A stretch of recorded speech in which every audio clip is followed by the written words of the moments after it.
Hello, everybody. Welcome in. Today is May 9th, 2024. Solar storm coming. G4 alert for solar flares. Now, the orange on the sun here, that's what's happening now today. The gray is the Carrington event. What happened during the Carrington event, September 2nd of 1859. The Carrington event was an event that happened with the sun, throwing solar flares off the sun, which created a event that happened. What has happened before will happen again. What has been done before will be done again. The Carrington event, September 2nd, 1859, solar storm, was unprecedented. People saw auroras all across the planet. Now, September 22nd, 1859, they had a super strong earthquake out of San Francisco. What would happen if the Carrington event happened again today? The X-rays coming off and the solar flares hitting the Earth, well, it would create an aurora like the picture you see here. That was taken out of Japan. So now, when they had an aurora, now these events have all happened before, and they're going to happen again. But now, how would they affect us now today with our grid? And would it destroy our grid and put us all into darkness and not have any electricity to be able to heat and cool our homes, have a refrigeration, no power, no lights? So we don't know how it would affect. We think that it would take the grid down. And if it would take the entire grid down, we would be in total darkness. Now, in the 1800s, they developed the battery. And I double-checked on that. Now, this I want to read. This is an article. The aurora, currently from east to west, was so regular that the operators on the eastern lines could send messages to this city without the usual batteries being applied.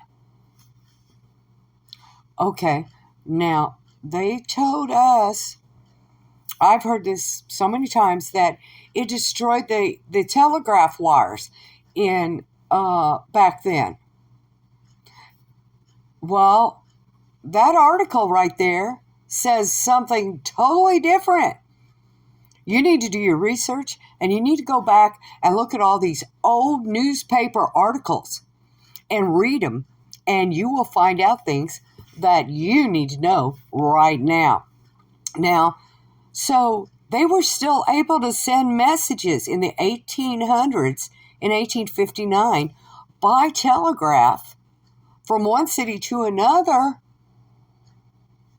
during the Carrington event. And after the Carrington event, they were sending messages back and forth from one city to another city through the telegraph, requesting supplies or emergency stuff. Okay, now, I want to say this.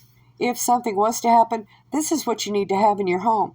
You need to have a lamp, okay? Now, I want to talk about this. In the 1900s, okay, they had a heat wave. 114 degrees in the shade in D.C. was recorded. Excessive hot days in 1918. And fierce heat wave. It was 114 degrees in the shade in D.C. in 1918. And that topped the record from 1881. And here is the recording of all for D.C., the temperatures. And in Saginaw, Minnesota here, kids today may not realize how hot their ancestors had it. Heat record is broken Tuesday afternoon as mercury reaches 103.1 degrees. And that was August 7th of 1918. Here's what you need to get right now. You need to get oil lamps and or hurricane lamps, as they call them, and make sure you get some lamp oil in case your electricity does go out and doesn't come back on. This way, you'll have a light source and be able to see in your home during darkness. You'll be able to see at night. And you're going to need this. Get a lamp. Get one today. And go out and try to find one, okay? And the oil. And you need to do it as soon as possible. And they're not real easy to find because the box stores, well, they quit selling a lot of this stuff, the lamp oil and these lanterns. I wonder why they've done that. Now, they also said, that the CO2 emissions here is creating problems with the earth, okay? And that we all need to watch our CO2 emissions and we need to do this green thing, okay? And, that the earth is hotter than it's ever been before. And, yeah, right. Well, I just showed you articles stating how hot it was in 1918, that it superseded the 1881 or 1888 record for heat. Okay, now the sun is in solar maximum right now. They said, the solar maximum wouldn't happen until 2025, but we're already in the solar maximum. It's already happening right now. All right, and that's what's creating all these bad storms, the droughts, the flooding, all this. It's being created by the sun because we are in a solar maximum, okay? This is what is going on, and you need to be prepared. You need to have food, water, medicine, over-the-counter medicine put up in your house, and you need to make sure you have water and a way to filter water at this time. These events have all happened before, and they are going to happen again.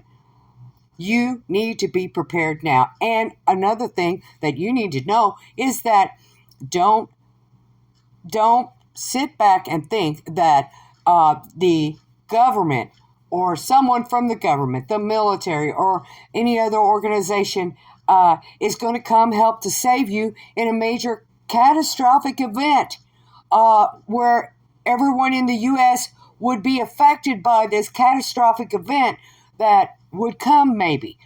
Do not rely on these people, the government, or any of these agencies to help you if there is a total grid down within America, because these agencies and government agencies and the military and all these other agencies do not have the supplies. They have not planned for an event like this. They have not prepared for an event of a total grid down situation or catastrophic major emergency that would affect the entire United States and all its people. They have not prepared for that. They don't have the supplies for that. Prepare now, America. Prepare. Prepare now, America. Prepare now, America. Prepare.